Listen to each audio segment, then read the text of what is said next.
Salut, c'est Cyril de Web de Fou, j'espère que tu vas bien aujourd'hui. On se retrouve pour un nouveau podcast pour parler scrapping d'email Black Hat.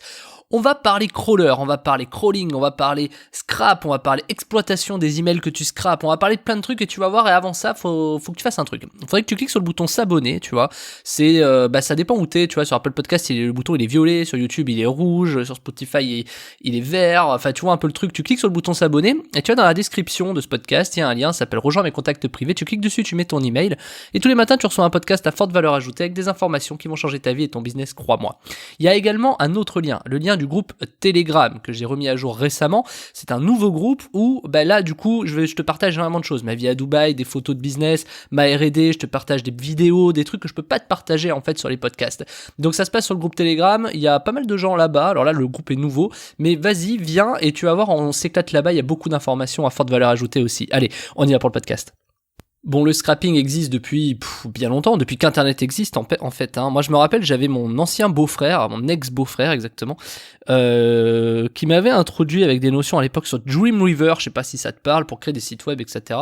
Et je me rappelle m'être dit, mais on est obligé de tout refaire, des trucs comme ça, on peut pas juste en fait récupérer les informations et en faire quelque chose.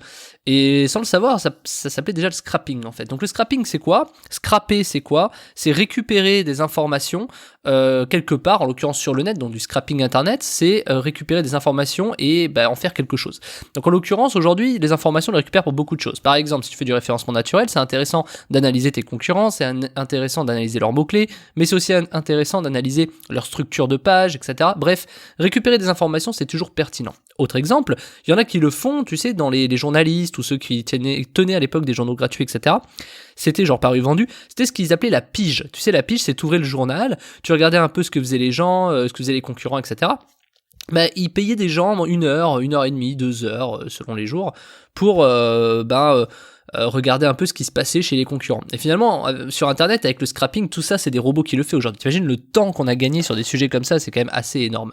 Donc voilà, donc scrapping a toujours existé, même malheureusement avant on le faisait à la main, mais aujourd'hui sur Internet on récupère des informations sur des sites web. Alors, quoi ça sert le scrapping ? Alors en l'occurrence, le scrapping est souvent associé à l'email, puisque l'email, c'est une information qu'on peut récupérer qui, pour tout le monde, a de la valeur. On peut contacter des gens. On peut également scraper des numéros de téléphone, on peut scraper des adresses, par exemple, si on veut faire des envois postaux, on scrape par exemple sur les pages jaunes des adresses postales, et du coup, on peut envoyer des courriers. Tu vois, ça sert vraiment à ça, de manière rapide, à mettre ça dans un tableur, à imprimer, à envoyer, personnaliser, machin au nom de la société. Ça peut aller très très vite, hein. Alors qu'à l'époque, on payait un stagiaire ou des commerciaux pour faire ça sur Internet, récupérer les infos ou dans les journaux, et t'as compris quoi. Donc voilà, donc moi je vais raconter une petite anecdote. Dans les années 2010, en fait, j'habitais même avant, en fait en 2005-2006, je suis parti habiter du côté du sud-ouest, du côté de Pau, etc. Et en fait, ce que je faisais, je découvrais, j'ai vraiment généré mes premiers euros grâce à des dons et des trucs comme ça, mais à l'époque, surtout ce que j'ai fait, c'est que j'ai compris très vite la puissance de scraper. Et à travers une histoire que j'ai déjà racontée sur les podcasts, j'ai appris un peu le code, le machin, tout ça, de manière autodidacte à l'arrache, mais suffisamment pour réussir à faire ce que je voulais, tu vois, d'être autonome dans n'importe quel sujet. Et du coup, j'ai vite vu l'exploitation de ce qu'on pouvait faire d'informations comme ça récoltées sur Internet. Et ce qui est génial, et là tu vas kiffer, c'est que je me suis rendu compte que j'habitais à Pau, donc j'étais, si tu veux, à 1h30 de l'Espagne, etc. Et je connaissais des gens sur Bayonne, alors, je sais pas si tu vois, c'est dans le sud-ouest de la France, mais on s'en fout un peu, hein. Bref, c'était à 1h30 de l'Espagne, 2 heures de l'Espagne, et j'avais vite vu en fait que du côté de Bilbao, Saint-Sébastien, etc., je sais pas si tu connais le coin, j'avais vite vu qu'en Espagne, ils recherchaient beaucoup d'informations pour justement faire de l'emailing sur des emails de société. Donc ni une ni deux, ce que j'ai fait, c'est que j'ai dit ok, je vais mettre mes compétences, et je suis parti crawler, donc crawler ça veut dire parcourir, hein. Je suis parti crawler le web pour scraper des adresses email professionnelles. Et à partir de là, j'avais énormément d'adresses professionnelles en Espagne, hein, sur beaucoup de sujets, et du coup je revendais ça à des sociétés. Donc j'avais 16 ans à peu près, 17, allez 16, 15, 16, 17, ça va dépendre, ça a duré 2 ans l'histoire, et je revendais ces adresses-là en fait, donc j'étais sur Skype, etc., et je disais ok, fichier crawler, B2B, etc., machin, et vu que c'était à la frontière entre la France et l'Espagne, il y avait beaucoup de Français, tu sais, t'as beaucoup de frontaliers, etc., enfin, je te passe vraiment tous les détails, mais je trouvais des clients très facilement, et donc du coup je revendais des fichiers d'adresse email B2B en Espagne, à des sommes qui étaient vraiment, pour moi à l'époque, qui étaient énormes, à coût de 500 balles, 600 balles, tu vois, quand t'as 16-17 ans, tu dis waouh, tu vois, voilà, et donc c'est assez extraordinaire, puisque ça m'a permis en fait en Espagne de revendre des B2B, tu vois. Bon, Maintenant, est-ce que je ferais ça aujourd'hui? Alors, bon, 15 ans après, pardon, j'ai envie de te dire, ça a bien changé, tu vois, le paysage du web. Aujourd'hui, le scrapping, j'ai envie de te dire, tout le monde sait plus ou moins le faire, tout le monde s'y est plus ou moins aventuré, mais même si tu t'y es pas aventuré, je te le déconseille pour une raison simple. C'est bien de savoir scrapper, mais une fois que tu as scrappé, il faut savoir déjà exploiter les idées, donc c'est-à-dire les données, donc quelles idées tu as à exploiter ces données, et puis ensuite, il faut tout simplement réussir à, imaginons si tu scrapes des emails, à les envoyer. Et ça, c'est quand même très très compliqué. Très compliqué parce que peu de gens captent, par exemple, quand tu fais des trucs sur Instagram, tu vois, quand tu dis scrapping Instagram, il y a beaucoup de gens qui scrapent des emails sur Instagram. Alors ça, déjà que c'est un peu illégal de base, mais le fait de le faire, tu vas te rendre compte en fait que tu vas avoir des emails, c'est parfait. Puis tu vas envoyer un email, tu vas te dire ouais, c'est peut-être pas si bien que ça quand même. Quand bien même ça passe, parce qu'une fois que tu les as envoyés, tu te retrouves un peu emmerdé parce qu'en général, les Mailchimp, les Mailjet, les Sendinblue, les Sarbacane, ils te bloquent quand tu envoies ces adresses email là. Mais ils te bloquent littéralement parce qu'il y a des adresses pièges, des spam traps, etc.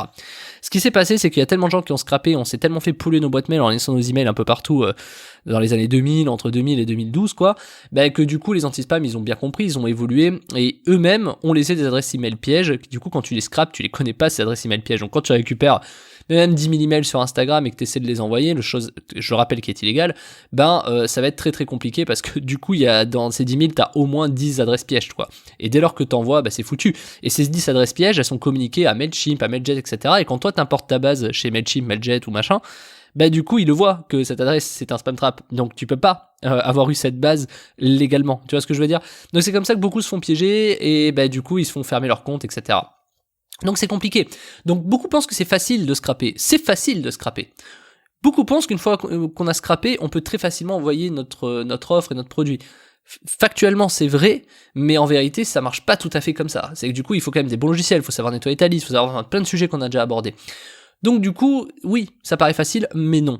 Et donc du coup, le scrapping d'email Black Hat, maintenant, a cette particularité de dire, ok, tu peux scraper ce que tu veux, mais ça va être très très compliqué de l'envoyer. C'est un peu comme quelqu'un qui commence sur la pub Facebook et qui dit, cool, je vais mettre 500 balles, je vais faire forcément 2000 € vu que ça marche la pub Facebook. Évidemment que ça marche pas comme ça, c'est un peu la même chose le scrapping. Évidemment que je vais scraper des emails, comme ça je vais pouvoir les envoyer, c'est facile d'envoyer des emails. Voilà. Donc du coup, c'est là où il y a toute une problématique. Et plus on avance dans les années, tu vas voir que dans 10 ans ça va être encore différent, plus les problématiques se rajoutent et plus il y a de contraintes et plus il faut devenir un peu expert de chaque sujet. Clairement, il faut devenir expert d'un sujet particulier. Moi, j'ai choisi le mailing, c'est pour ça. Mais il faut savoir qu'il y a quand même encore une ou deux façons. Puis bizarrement, c'est français, c'est toujours, tu sais, l'histoire du Gaulois, toujours un mec qui résiste. Voilà. C'est vrai qu'il y a toujours des méthodes de scrapping aujourd'hui qui sont très très très bonnes, mais que personne ne connaît et qui sont très peu exploitées. Parce que toi, on te parle d'Instagram, on te parle de plein de choses en fait. On te parle, il faut scraper des emails sur le web, des gens qui laissent leur email sur les sites, des trucs dans les forums, on t'explique qu'il faut scraper le web, de plein de sujets, tu vois. Mais juste en fait les gens savent pas de quoi ils parlent. Parce que scraper, c'est aussi la capacité de... dis-toi qu'un filtre anti-spam, même si t'as beaucoup d'adresses pièges dedans, à partir du moment où tu fais 30, 40, 50% d'ouverture, ils disent, ok, bon, tu vois, à 50% d'ouverture, le mec, forcément, c'est opt-in, tu vois, sinon les gens ouvriraient pas. Donc, tu peux te permettre d'avoir quelques spam traps dedans, donc quelques adresses pièges, puisque, du coup, tous les autres ouvrent, tu vois. Donc, c'est comme ça qu'il faut raisonner aujourd'hui. C'est-à-dire, si tu fais du scrapping, il faut absolument faire du scrapping, c'est logique, je veux dire, mais qualitatif, tu vois, avec des gens qui vont forcément ouvrir. Donc, du coup, c'est pas très grave si après t'as des adresses pièges, puisque les filtres anti-spam vont considérer que c'est peut-être un gars qui t'a inscrit ses adresses pour te faire chier, tu vois. En gros, c'est comme ça qu'ils raisonnent. C'est des quotas, en fait. Donc, si par exemple, t'envoies, je sais pas, 1000 emails et que tu fais 2% d'ouverture, là, il y a des chances de te faire déglinguer, mais si tu fais 1000 emails et que tu fais 600 ouvertures et que t'as même 10 spam traps dedans, donc 10 adresses pièges, du coup, ils vont laisser passer, il y a pas de problème, tu vois. Et donc, en fait, c'est comme ça qu'il faut raisonner. Et le problème, c'est que les gens, ça le savent pas forcément, et que le scrapping d'email, aujourd'hui, même si c'est démocratisé, les gens savent pas s'en servir. Combien de personnes j'ai eu, moi, sur Web de Fou, qui me disent, ouais, mais t'inquiète, moi, je scrape, t'inquiète, moi, l'email, je connais, et puis après, ils se font défoncer. Ils connaissent rien, tu vois, ils pensent que, tu vois, ils ont fait un test sur 200 emails, et c'est passé, ils ont peut-être fait 20% d'ouverture, ils ont dit, ouais, c'est bon. Non, ça marche pas comme ça. Donc du coup, c'est très compliqué de trouver des systèmes qui marchent au niveau du scrapping, etc. Il y a encore des systèmes qui marchent, qui sont pas tout à fait du scrapping, etc. Donc moi, ce que je voulais te proposer aujourd'hui, c'est un truc très simple. Laisse tomber le scrapping.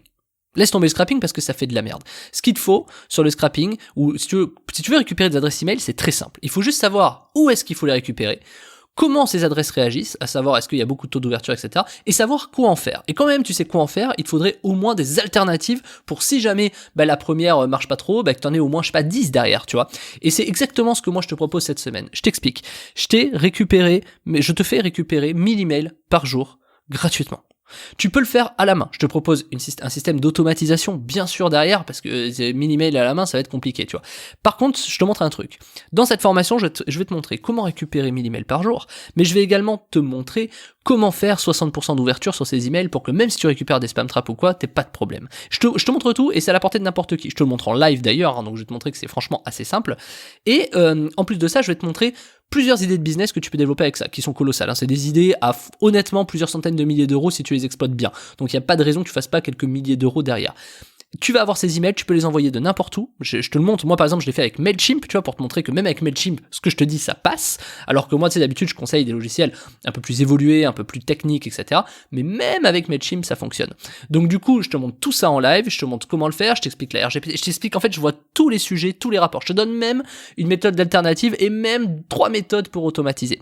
Donc, du coup, tu as tout ce qu'il faut pour récupérer 1000 emails par jour. Et ça, je veux que ce que tu vas apprendre dans cette formation, après ça, tu te dises, le scrapping, c'est de la merde, en fait. Le but, c'est de t'expliquer qu'aujourd'hui, le scrapping, t'es mort si tu fais ça. Et que ce que je vais t'expliquer pour récupérer 1000 emails par jour pour 0€, bah, c'est un truc de malade. C'est un truc de malade. Et en plus, ça va être bien sûr, des emails français qui vont être nichés, etc. Enfin, tu vas voir, c'est un truc qui fonctionne forcément pour tout le monde, peu importe le sujet que t'as. Tu vas comprendre pourquoi forcément dans la formation.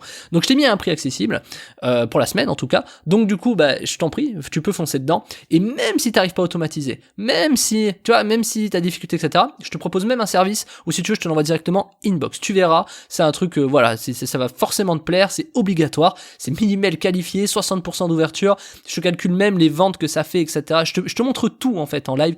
Donc c'est l'occasion, honnêtement, de ta vie. Moi, c'est un système que j'exploite depuis des années, et franchement, c'est un truc de malade. C'est un truc de malade, les taux d'ouverture, les ventes qu'on fait avec ça. Moi, c'est une vraie méthode d'acquisition qui me permet d'avoir une vraie réactivité sur mes bases de données. Je t'en dis pas plus, le reste c'est dans la formation.